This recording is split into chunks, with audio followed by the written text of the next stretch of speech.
My husband cheated with my sister for years, so I waited until her wedding day to expose their secret and shatter their perfect world. My name's Natalie. I'm 31, and 6 months ago, my life pretty much fell apart. I found out my husband of 7 years, Daniel, was having an affair with my younger sister, Fiona. Yeah, you read that right, my sister. It still feels unreal even typing it out. Looking back now, I guess there were signs I just didn't want to see. Daniel and I met in college. He was charming, funny, and one of those people who could light up a room. We got married a few years after graduation, and things were great, at least for a while. Our lives weren't super exciting or anything. We both worked full-time, he's in marketing, and I'm a graphic designer, and we spent most evenings at home watching TV or cooking dinner together. Weekends were for errands or little day trips, nothing fancy, just the kind of life I thought we both wanted. Fiona and I had always been close. She's the bubbly, outgoing one in the family, the type of person who can make friends with a stranger in 5 minutes. Growing up, she was like my shadow, always following me around, and as adults, I felt like we were more like best friends than just sisters. She's a wedding planner, which suits her personality perfectly. She's always been good at making people feel special and keeping everything running smoothly. When Daniel and I got married, she helped plan our wedding, and I was so thankful to have her by my side. I never imagined she'd betray me like this. There were definitely signs that something wasn't right in my marriage. It started small, little changes in Daniel's behavior that I brushed off at first. He started working late more often, claiming he had big projects to finish. He'd always been busy with work, but now it felt like he was putting in extra hours every week. When I asked him about it, he'd say something like, "You know how it is, clients are demanding," and I believed him because why wouldn't I? Then there was his phone. Daniel's always been a bit protective of his gadgets, but it got weird. He started keeping his phone face down on the table all the time and taking it with him everywhere, even to the bathroom. One time, I jokingly asked him, "What's with the secrecy? You hiding state secrets or something?" He laughed it off and said, "I just don't want it to get scratched." That didn't even make sense, but I let it go. The changes didn't stop there. He started paying way more attention to his appearance. Daniel's never been one to fuss about how he looks. He's the kind of guy who throws on whatever's clean and doesn't think twice. But suddenly, he was buying new clothes, trying out skincare products, and even going for morning jogs. He claimed he wanted to be healthier, but it felt off. It wasn't like him. Fiona was the one I turned to when I started feeling uneasy. I told her about how distant Daniel had been and how I felt like something was missing between us. She always reassured me, "Don't overthink it, Nat," she'd say. "Every couple goes through this kind of phase." I believed her because she was my sister, and she always knew the right thing to say. I'll admit I started second-guessing myself a lot during that time. Was I imagining things? Was I being too sensitive? It's hard to explain, but when you're in a situation like this, you start doubting your own instincts. I didn't want to be the paranoid wife who jumps to conclusions over every little thing, so I tried to push those feelings aside. And then there was the night I walked into the kitchen and found him typing something on his phone, smiling at the screen. When he saw me, he immediately put the phone down and said, "Hey, what's up?" Like nothing had happened. Another time, he canceled plans for our date night, saying he had to go to an emergency meeting with a client. I'd spent hours getting ready, even putting on makeup and a dress, which I don't usually bother with. When he called to cancel, I tried to sound understanding, but inside, I was crushed. It felt like I didn't matter anymore. The worst part? Fiona would always back him up. She'd tell me I was overthinking things or that I needed to be more supportive of his work. I remember telling her once, "I just feel like something's off with him lately," and she replied, "You're reading too much into it, Nat. He loves you. You two are great together." Hearing that from her always calmed me down, even though deep down, I felt like something wasn't right. It's crazy to think about now, but there were times when I actually felt guilty for doubting him. I'd think, maybe I'm being unfair. Maybe I'm just stressed out, and it's affecting how I see things. I guess that's what makes this whole thing hurt so much. I trusted them both completely. I never thought in a million years that my sister, the person who had been there for me through everything, and my husband, the man I planned to spend the rest of my life with, would betray me like this. I still don't know why I didn't dig deeper sooner. Maybe I didn't want to know the truth. Maybe I was scared of what I'd find. All I know is that I spent months walking around with this uneasy feeling, trying to convince myself that everything was fine when it was anything but. So, after months of brushing off my gut feelings, something finally snapped. It wasn't one big moment or some dramatic confrontation. It was more like a slow build of little things I couldn't ignore anymore.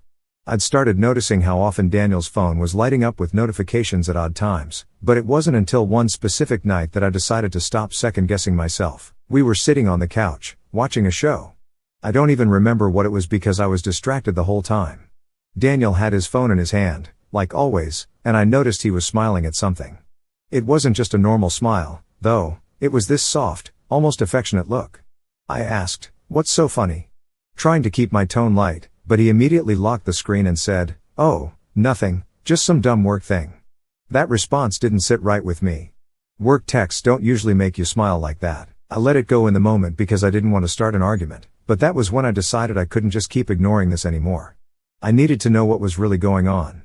That night, after Daniel went to bed, I sat in the living room with my mind racing.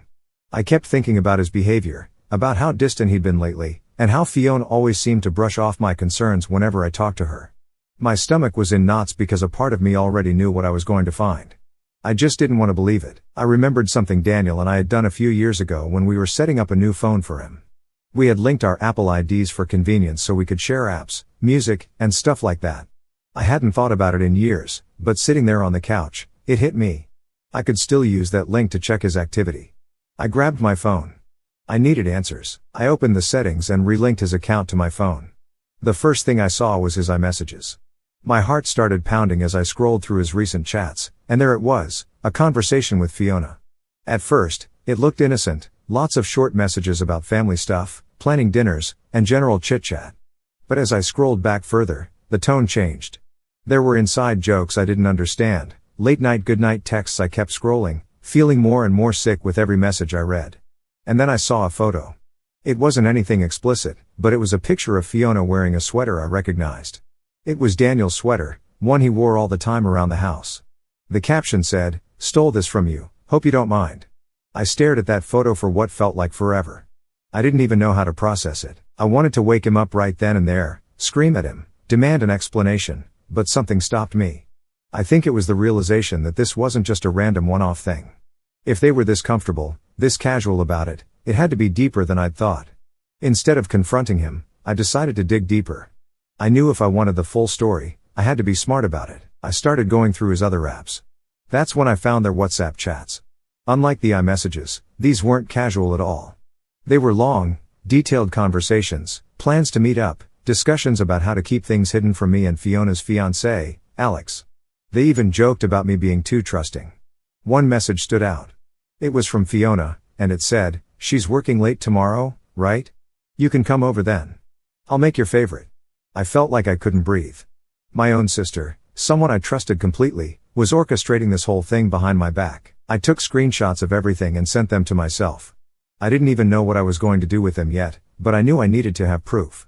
Over the next few days, I kept checking his messages, watching their conversations unfold in real time. It was like living in a nightmare I couldn't wake up from. They weren't even trying to be careful. There were messages about hotels they'd stayed at, dinners they'd had together, and even jokes about how Alex and I were so clueless. One time, Fiona sent a picture of lingerie she'd bought and said, "Can't wait to wear this next time I see you." Daniel replied, "You'll look beautiful in it." It was like they were living in their own little world, completely detached from the reality of what they were doing to me and Alex. The hardest part was pretending everything was normal while I was collecting all this evidence. I still had to go to family dinners, smile at Fiona, and act like the loving wife to Daniel. Every time I looked at them, I felt like I was going to explode. I'd catch little moments, like the way Fiona would touch Daniel's arm when she laughed or how they'd exchange quick glances when they thought no one was looking. I don't know how I didn't lose it right then and there. One night, while Daniel was in the shower, I synced his calendar to my phone. That's when I found out about all the times they'd met up without me knowing. Client meeting, gym session, work event, all of it was code for them sneaking around together. They even had specific days marked off where they'd planned entire weekends together. I felt like I was unraveling. How could they have done this for so long without me noticing? How could I have been so blind? But instead of confronting them, I kept quiet. I needed more. For now, I'll just say that watching them act like nothing was wrong, like they weren't betraying two people who trusted them, was one of the hardest things I've ever had to endure. Writing this down is kind of cathartic. I'll post more soon, but thanks for reading if you've made it this far. I want to tell you about an event that happened a little before everything came to light. It was one of those moments where I had to hold myself together, even though the betrayal was staring me right in the face. It was so surreal that I still get angry thinking about it. Fiona, being the social butterfly that she is, had organized a charity fun run in town. It was something she'd been planning for months, and the proceeds were going to a local children's hospital. She'd been talking about it non-stop, and since it was for a good cause, I decided to take part.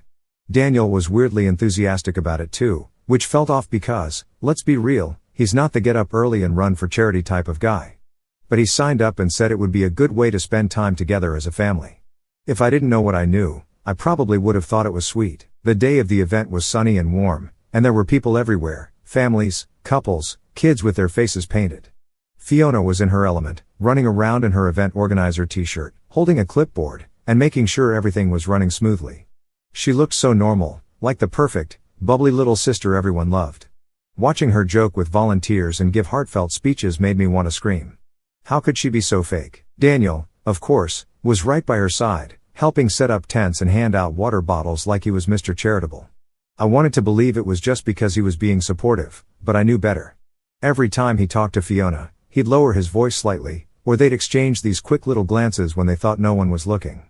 It was subtle, but once you're aware of something, you can't unsee it. The run itself was a 5-kilometer event, and since I'm not much of a runner, I stayed toward the back of the group. Daniel and Fiona, on the other hand, took off like they were in a race to the finish line. I kept an eye on them from a distance, and sure enough, they stuck close to each other the whole time. At one point, I saw Fiona laugh at something Daniel said, and she playfully shoved his arm. It was the kind of thing you'd expect to see from a couple, not a brother-in-law and sister-in-law. What really pissed me off was how blatant they were about it. They didn't even seem worried about how it might look to other people. To them, this was just another day in their little secret world. Meanwhile, I was stuck in this surreal nightmare, smiling and pretending like everything was fine. After the run, there was a little closing ceremony where Fiona handed out awards for the fastest runners and the biggest fundraisers. She even got up on stage to give a short speech about how proud she was of the community for coming together.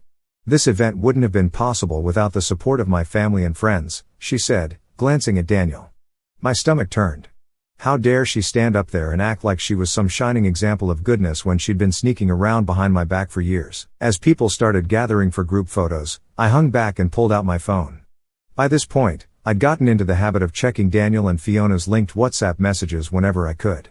I scrolled through their conversation from earlier that morning, and felt my blood boil. Fiona, you ready for today? I can't wait to see you in your running gear. Daniel, anything for you. I'll stay close so we can keep each other motivated. There were more messages too, things like, you're amazing for organizing this, I'm so proud of you, and I'll meet you near the water station after the run. It was like they couldn't even go a few hours without feeding into their little fantasy. I wanted to scream. I wanted to grab the microphone from Fiona and tell everyone the truth right then and there. But I didn't. I couldn't. I knew it wasn't the right time, and I wasn't ready yet.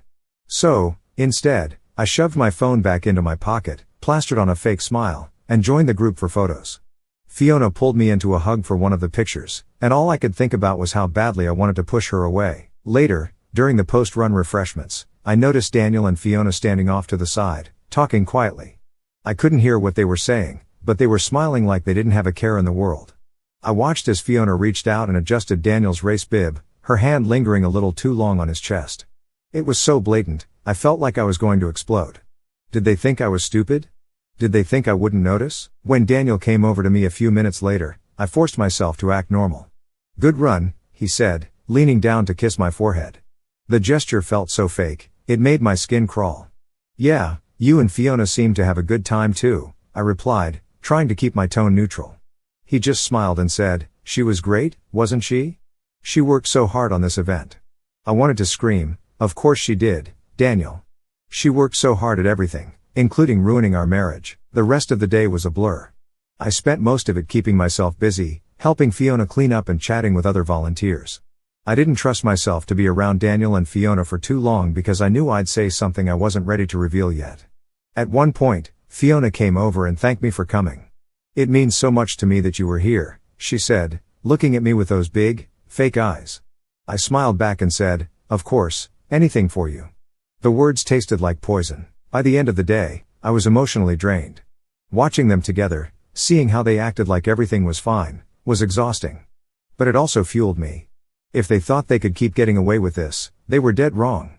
Fiona's wedding to Alex was coming up in a few weeks, and I realized it was the perfect opportunity to expose them. To set the stage, Fiona's wedding was a big deal. She'd been planning it for months, and since she's a wedding planner by trade, she went all out.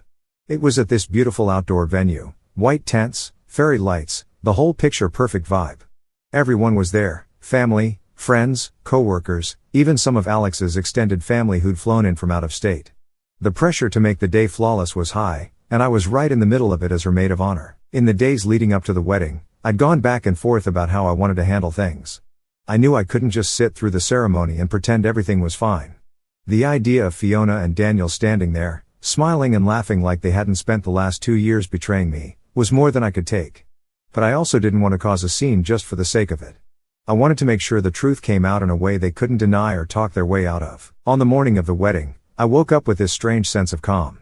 I'd spent the past month preparing everything I needed, going over it all in my head again and again. I had the screenshots, the messages, the photos, everything neatly saved and organized on my phone. I didn't know exactly how the day would unfold, but I was ready for whatever came my way. The first part of the day went about as you'd expect. I helped Fiona get ready, making sure her dress looked perfect and that her makeup was on point. It was one of the hardest things I've ever done, standing there and acting like the supportive sister while she gushed about how excited she was to marry Alex. At one point, she even grabbed my hands and said, "I couldn't have done any of this without you, Nat. You're the best sister anyone could ever ask for." I wanted to laugh in her face, but instead, I just smiled and said, "Anything for you." Daniel showed up about an hour before the ceremony, looking sharp in his suit. When he saw me, he gave me this warm, affectionate smile, like we were still the happy couple everyone thought we were. It made my stomach turn. He spent most of the pre-ceremony time hovering around Fiona, checking on little details and making sure she had everything she needed. To anyone else, it probably looked like he was just being a good brother-in-law, but I knew better. The ceremony itself was beautiful, I'll give them that. Fiona looked stunning in her dress, and Alex couldn't stop smiling as she walked down the aisle. For a brief moment, I felt this pang of guilt, like maybe I was about to ruin something that didn't need to be ruined. But then I remembered all the lies, the sneaking around, the nights I spent crying while they carried on like nothing was wrong. That guilt disappeared real quick. When the reception started, I knew my moment was coming. As maid of honor, I was expected to give a speech. It was the perfect opportunity, and I wasn't going to waste it. I'd spent weeks thinking about what I wanted to say and how I wanted to say it.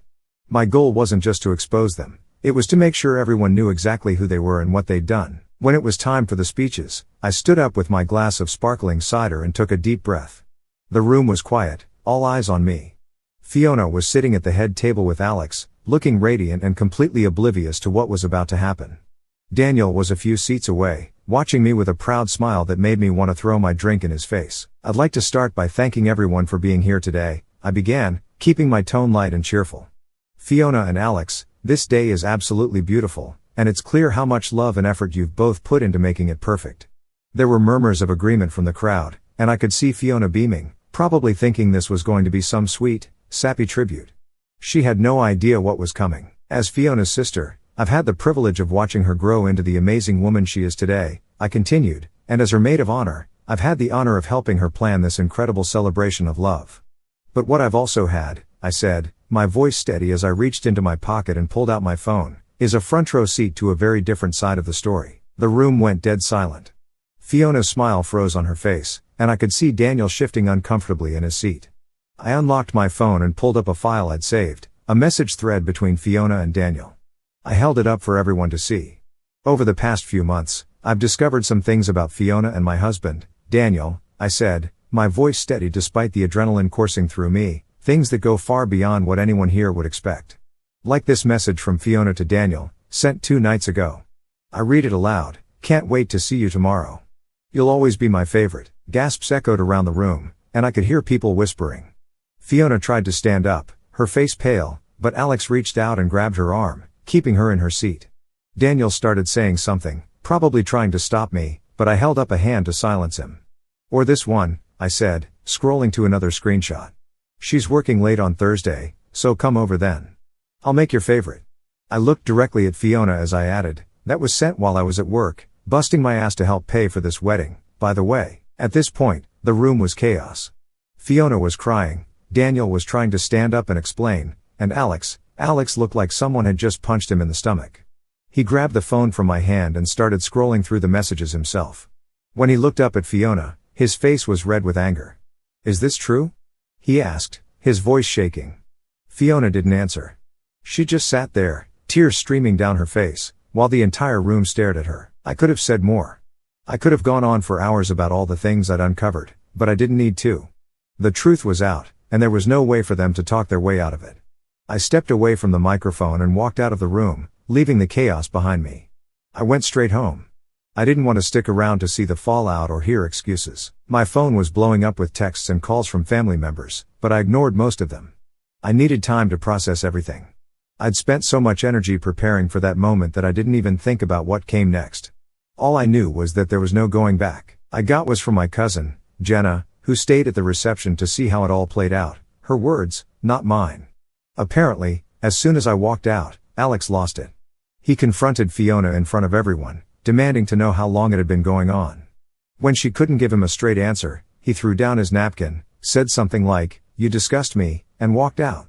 Jenna said she'd never seen a groom leave his own wedding like that before. Daniel tried to chase after me, but Jenna and a couple of my other cousins stopped him. "You've done enough," she told him. She said he looked like he wanted to argue but ended up just standing there like an idiot while everyone stared at him. Fiona was crying hysterically, but no one really went to comfort her. Even her closest friends were too shocked to say anything. By the end of the night, the guests started leaving, and the whole event just fizzled out. Alex's family was furious.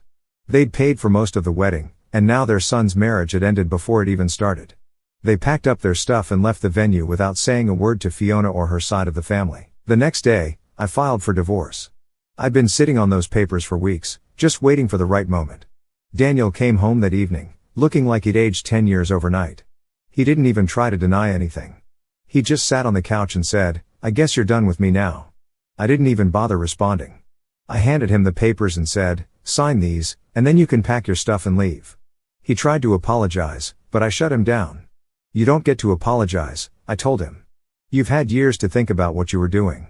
It's too late now." Daniel moved out that weekend, and from what I heard, he ended up back at his parents' house. It didn't take long for his professional life to fall apart too. He worked as a marketing director for a mid-sized company, and while I didn't think his personal life would affect his job, I underestimated how fast news travels. One of the wedding guests had filmed part of my speech, of course they did, and shared it online. It didn't go viral or anything, but it made the rounds in our social circles, and eventually, someone from his company saw it. The company's CEO, Clara, is a strong, no-nonsense woman who doesn't tolerate any kind of drama. She'd always been a big advocate for women in the workplace, and apparently, when she found out what Daniel had done, she was disgusted. According to a mutual friend, she called him into her office and said something along the lines of, "I can't have someone with your lack of integrity representing this company." She gave him the option to resign or be fired, and he chose to resign. Good riddance. As for Fiona, her fall from grace was just as dramatic. Her wedding planning business relied heavily on her reputation and word of mouth. Once people found out what she'd done, clients started canceling their bookings left and right. A few of them even demanded refunds, which she couldn't afford to give because she'd already spent most of the money. Within a month, she had to close her business entirely. No one wanted to hire a wedding planner who destroyed her own sister's marriage. The irony isn't lost on me. Fiona tried to reach out to me a couple of times after everything went down. She sent these long, emotional texts about how sorry she was and how she never meant for it to happen. One message said, "I don't know how I let it go this far. I hate myself for what I've done to you." I didn't respond. I didn't have the energy or the desire to hear her excuses. She made her choices, and now she had to live with them. My parents, on the other hand, didn't take sides as clearly as I would have liked. My mom kept trying to fix things between Fiona and me, saying things like, "She's still your sister, and you'll regret cutting her out of your life." I told her straight up that some betrayals are too big to come back from. My dad, to his credit, was angrier. He told Fiona she'd brought shame on the family and said he couldn't even look at her right now. That was probably the closest thing to support I got from either of them. Alex and I didn't talk much in the weeks following the wedding, but I did hear through mutual friends that he was planning to press charges against Fiona. Apparently, his family had spent thousands on the wedding, and he wasn't about to let her walk away with all the gifts and money people had given them. I don't know the exact details, but I heard he filed for an annulment and was working with a lawyer to get back everything he could. One thing that surprised me was how much support I got from friends and even acquaintances. People I hadn't talked to in years reached out to check on me after hearing what happened. A few of them even said they'd had bad experiences with Fiona in the past but never thought she was capable of something like this. It was strange, but it helped to know I wasn't as alone as I felt. A lot has happened, but I'm finally at a place where I feel like I can breathe again. So, here's where things stand now. First, let's get the Fiona and Daniel drama out of the way because, honestly, I'm tired of thinking about them. After everything went down, Fiona moved to another state. I'm not exactly sure where because I've blocked her on everything, but from what I've heard through family gossip, she's working as a receptionist at some small office. It's a far cry from her wedding planner glory days, but I guess that's what happens when you burn all your bridges. My parents are still struggling with the whole situation. My mom can't seem to accept that Fiona and I are never going to have a relationship again.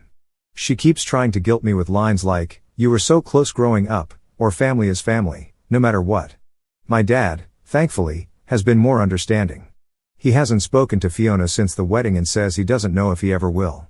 It's been hard on them, but at the end of the day, this isn't my mess to fix. As for Daniel, his fall from grace has been nothing short of spectacular. After Clara, his former boss, basically kicked him out of the company, he tried to get a job at a smaller firm. Apparently, his reputation followed him because no one wanted to touch him. I heard he's been freelancing to make ends meet, but it's not going well. He's living in his parents' basement now, and from what I've gathered, they're not exactly thrilled about it. It's funny, he spent so much time trying to impress people, and now he's back where he started with nothing to show for it. Anyway, enough about them. Let's talk about me. The first few months after everything happened were tough. I felt like I was constantly swinging between anger, sadness, and just plain exhaustion. I moved into a new apartment downtown, a small one-bedroom with big windows and lots of light. It's not fancy, but it's a fresh start. I got rid of almost everything that reminded me of Daniel, which was more satisfying than I expected. There's something so freeing about creating a space that's entirely your own. Work became my sanctuary. I started taking on more projects, diving into things I'd been putting off for years. My boss noticed and even offered me a promotion, which felt amazing. For the first time in a long time, I felt like I had control over something in my life. It wasn't just about staying busy, it was about proving to myself that I could thrive on my own. Then there's Alex. I wasn't sure if we'd stay in touch after the wedding, but somehow we did.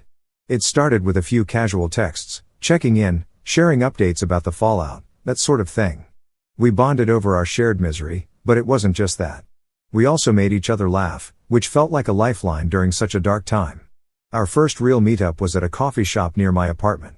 We sat there for hours, talking about everything from our favorite movies to the dumb mistakes we made in our 20s.